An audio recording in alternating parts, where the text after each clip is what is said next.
G'day folks, just want to show you about cleaning your meteorite fragments. It's a fairly easy process. Just need a piece of paper towel and some sewing machine oil or machine oil. All you really have to do is put a drop of oil in the meteorite fragment and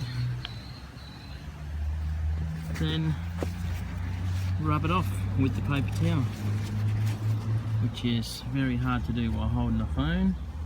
So just change hands and then simply rub the oil off with the paper towel.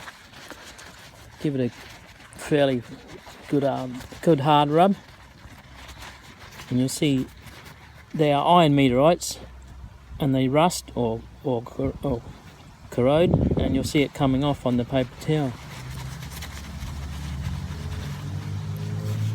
You can repeat it if you want. Another drop of oil and a bit more rubbing.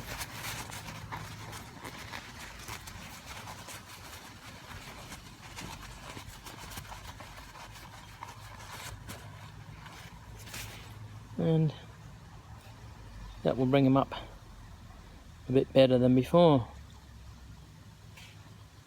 Okay.